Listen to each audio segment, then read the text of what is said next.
everybody. Welcome back to our last episode of 2025 here on Between the Fence Posts. I'm your host, Ryan Brown. Like I said, we're going to have just a quick year-end wrap-up here, and I don't have a special guest, don't have anybody on here with me, so sorry, you guys, just get me today. But with that being said, welcome. If this is your first time listening, please be sure to give us a like, subscribe, and share the show with family and friends.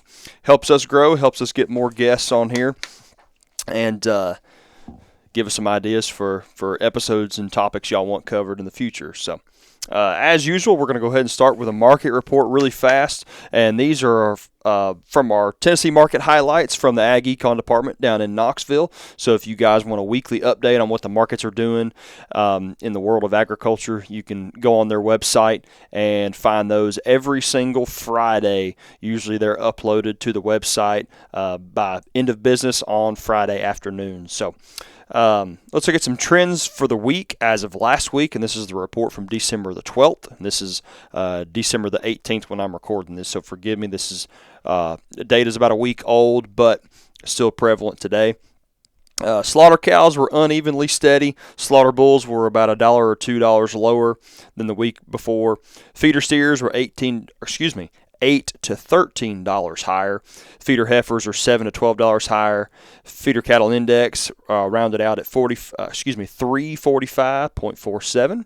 And fed cattle, the 5 area live price on Thursday of last week was $228.12, up $8.10 compared to the week before, and $353.61 for dressed. That was up $11.22 from the previous week. So cattle looks like they're on the up and up a little bit. And let's get to our grain and commodities markets here. Corn, December closed at $4.31 a bushel, down 5 cents from the previous week. Soybeans, January closed at $10.76 a bushel, down 29 cents from the last Friday. And then wheat, December closed at $5.34 a bushel, down 3 cents over the previous Friday. And cotton for March closed at $63.83 per bushel. Per pound, not per bushel, was down 10 cents over the last Friday. So, markets again, crop markets are still pretty low right now, unfortunately, for our grain producers and our commodity growers.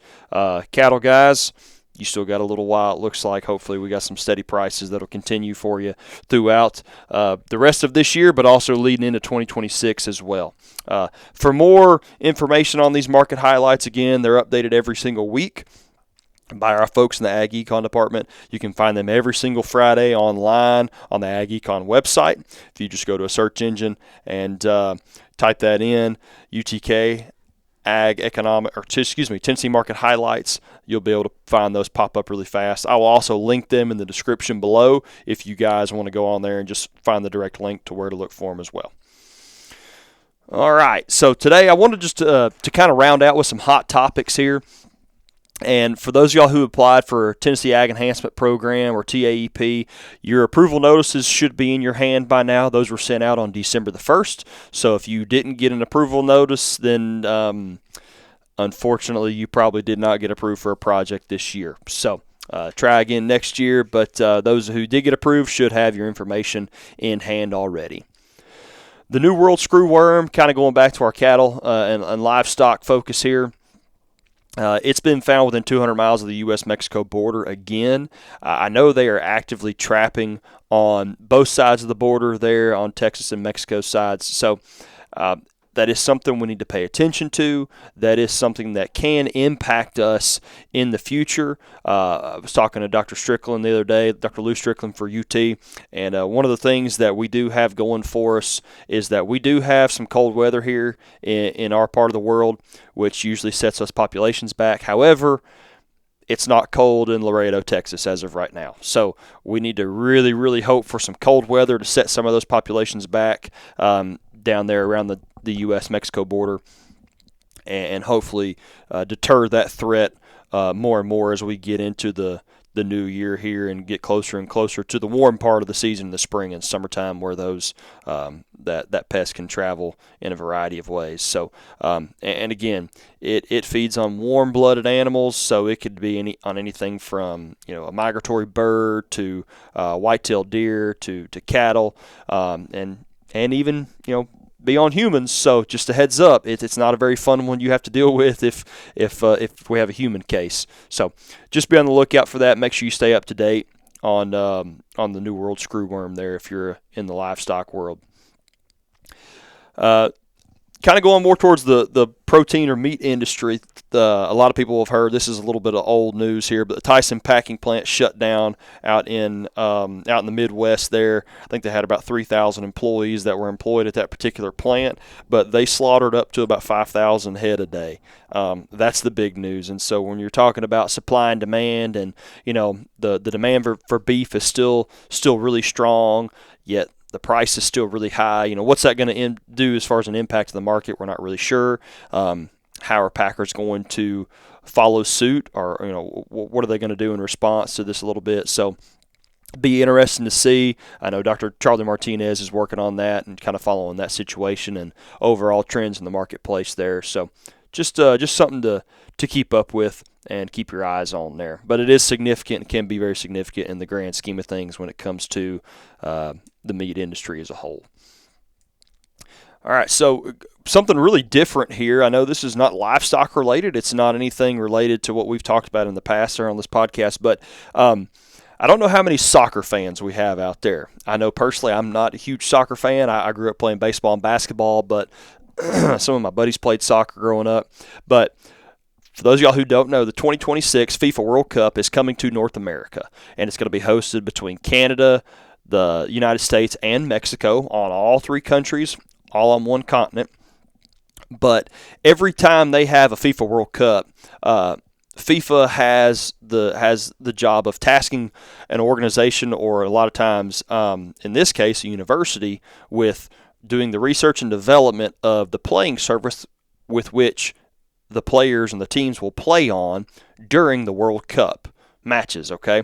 And a couple of years ago, UT put a bid in, and Dr. John Sorokin and his crew put in their proposals to be that group, and they were awarded that responsibility by the FIFA the FIFA higher ups there. And so the UT Turfgrass team has actually been responsible for the playing surface and research developing, the wear and tear, the type of growing conditions, because you think, well, that's fine, Ryan. It's just a blend of grasses they're going to play on. Well, there's a lot more that goes into it when you start to think about it.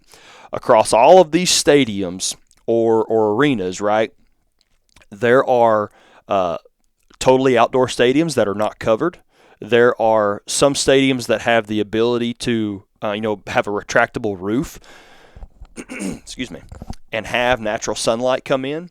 But there's also stadiums that are totally enclosed that do not have a natural light component. So they had to go do a lot of research and development on, what blend is going to work the right way for us, what's going to provide, good growing conditions and recovery, depending on how many matches are going to be played in X amount of time, and so on and so forth. So there's a lot of interesting stuff that's been coming out about that, and I'm sure Dr. Sorokin and his team will have some more info about the specifics of that as we get closer and closer to the World Cup here. But really, really cool little nugget there for you, those of you who don't know that. But again, so whenever you watch the World Cup, if you watch the World Cup this coming year, just know that playing surface was developed at the University of Tennessee, nowhere else in the entire world. So pretty cool information there.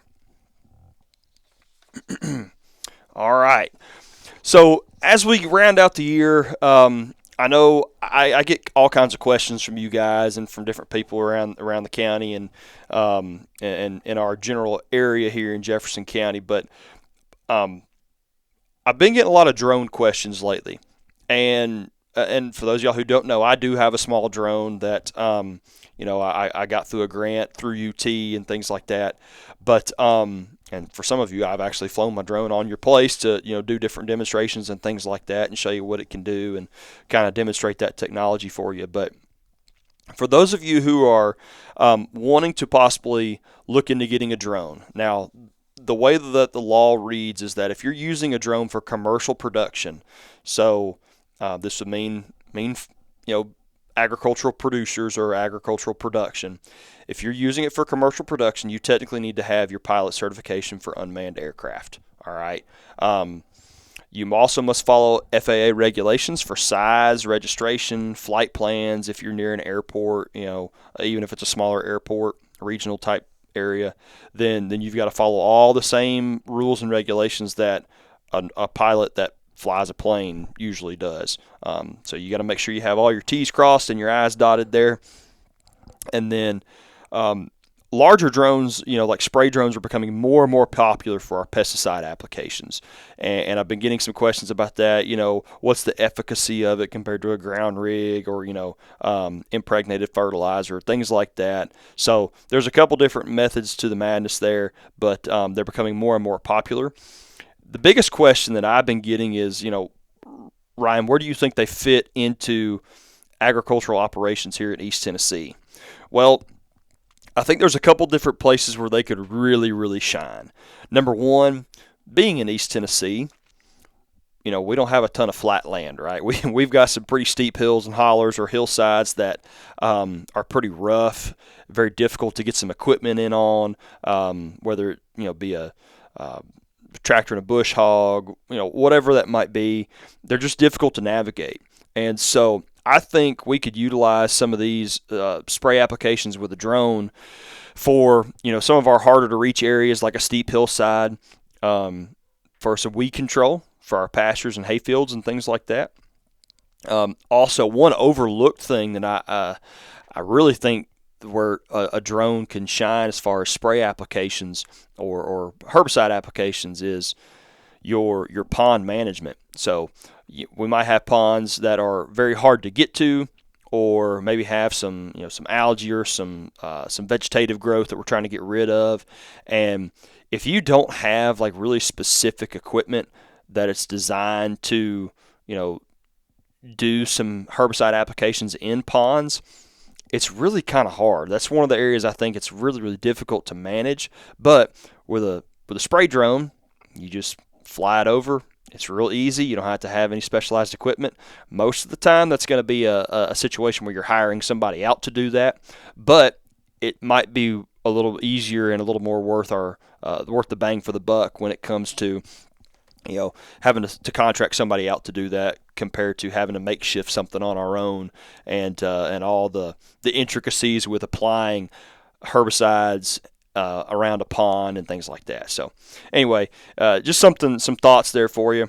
I've also seen these work really good in overseeding cover crops during a row crop operations, particularly down towards the 75 corridor, kind of down towards the Athens area. I've got a friend of mine who owns a business down there, and they did, I want to say, between 1,500 and about 2,000 acres worth of cover crops this year for a guy. So they're starting to use those in more expansive forms rather than just spraying. They can actually spread some seed and stuff like that for you.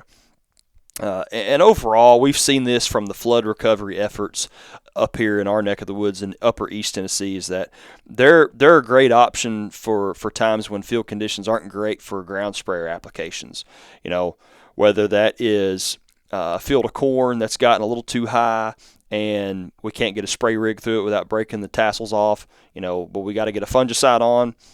We can send a spray drone up in the air and actually get some effective control through a spray drone application rather than, injuring a crop or stuff like that. So really cool there. But again, that's something that I get some questions on throughout the year, and I know we still have some folks interested in doing that. If you're interested in me coming out and demonstrating how to use a drone, some of the benefits of it can help you in your operation, please give me a call, shoot me an email, text, whatever it may be. Be glad to come out and show you guys the ropes a little bit. So, all right, last but not least, let's look ahead to some 2026 programs, okay? Some people have been asking, are we going to do a Master Beef this time? Are we going to do a Master Beef? I am not going to do another Master Beef probably starting until the fall of 2026. I'm kind of giving a spoiler alert there, but we're going to do another Master Farm Manager program in the winter of 2026 here in February. I got a lot of really good feedback, a lot of really good reviews and positive comments from that one. And for those of y'all who are not familiar with the Master Farm Manager program, it's in the same family as Master Beef, more or less. We have our group of Master Producer programs. The Master Farm Manager focuses more on the farm financial side. And what that means is we'll go over, all kinds of things when it comes to running the farm business. So some of the topics we're going to discuss is equipment recapture, should I grow my own hay versus buying it, understanding my farm taxes, what to do in bumper years. I think this is very applicable to our cattle folks out there right now. Prices are good, prices are very strong. There's a lot of indicators to say that they're going to remain strong for a little while now. And what do we do with our profits and a little bit of extra income that we've got while we can get it? What do we do with that? Farm transition tips, risk management tools, how to approach borrowing, and then record keeping and some other stuff like that. So, again, more of the farm financial side and farm management side of things. The dates for that are February 17th, 19th, 24th, and the 26th. We're going to start those classes at 6 p.m. in the evenings at the Jefferson County Farm Bureau building over there on Justice Center Drive here in Danvers, Tennessee. So registration for that up until February 13th is $100, and it'll be a $120 late fee if you register when the event starts or after the 13th, okay? So you can register online. I will send out mailers here right after the first of the year to most of you guys if you were on my mailing list. If you're not on my mailing list, give me a call. We'll get you on there and make sure you get a flyer in the mail. And we'll also put it on Facebook, and I'll link it in the show description below after the start of the year. That way you guys can sign up too. All right. Cow College. So I kind of hinted that we're not doing another Master Beef until 2026. Mr. Bill Reed, who passed away not too long ago, used to be the longtime county agent here for Jefferson County. And he had a program called Cow College, and he did it for several years in a row there. Some of you may remember that program way back in the day. And I decided we're going to bring that program back. Something really cool, kind of have a retro feel to it, but it's going to be intended for cattle and forage producers of all experience levels. We are going to be a little heavy on the forage side of it based on the surveys you guys filled out. If you're on my email list, I asked you to fill one out for me. There's an overwhelming number of pasture and hayfield management requests about various topics. So we're going to focus a lot on forages and answer some of those questions there and some hot topics we've been going through here in Jefferson County. But again, we'll have some cattle management discussion there as well. We will start this program in the fall of 2026 and run it through the winter of 2027. Not really sure how the format's going to be. I'm not sure if we're going to do, a lot of different night sessions. We may do one that might be an all-day type thing, or an afternoon or a morning, something like that. Haven't really decided that. If y'all have any input, please let me know what might work better for y'all's schedule. That'd be greatly appreciated. Helps me help you guys more if we can meet the needs there as much as possible. We're also going to have some pasture walks in 2026. I'm planning on one in the spring and one in the fall. Haven't determined those dates yet. Once we get those concreted and set in stone, we'll get those out to you guys. But again, kind of focusing on that pasture management side of things, like we've had a lot of requests for lately from that survey. So we'll get to doing those. And then our private pesticide applicator trainings. If you hold a private pesticide card, you have to have 3 pesticide points by June 30th of 2026. Now, I'm going to have some meetings here coming up in the springtime. Our first one I've got scheduled, and you all will receive a mailer right at the first of the year. And, just make sure you RSVP for that if you have a private pesticide card and you want to get that renewed. If not, totally fine. That's up to you and your decision. But we will be having a training event in February sometime, and we will have those dates to you right at the first of the year, okay? So mark your calendars there. Be on the lookout for some mail coming from us here at the Extension office. But Last but not least, I just want to say a special thank you to those out there who listen to this show regularly. When we quit doing our newsletter for Livestock and Forages, I kind of felt like I was going out on a limb a little bit and just not really sure what podcasting was going to be like. But honestly, I kind of like it. I like it a little bit more than a newsletter. I know sometimes reading something on paper is good, but I think it also adds a little more personal touch because you're listening to me or listening to a guest we've got rather than just reading words on a page. And so with that, I want to again say thank you for those who are supporting us out there. Again, if this is your first time listening, please give us a like, subscribe, share the show. That's how we grow, and honestly, it's how we build better content for you guys. And so that's what we're here for. Here to answer questions. If you have anything we can do for you here at the Extension office, please let us know. Our office number is 865-397-2969, or you can email me at ryan.brown@utk.edu. Both of those are good ways to get a hold of me. But I want to say Merry Christmas. Hope you guys have a great Christmas. It is actually a week from today. Hard to believe. Have a Merry Christmas, Happy Holidays, and Happy New Year. We appreciate you guys, and thank y'all for sticking with us for the first year of Between the Fence Posts.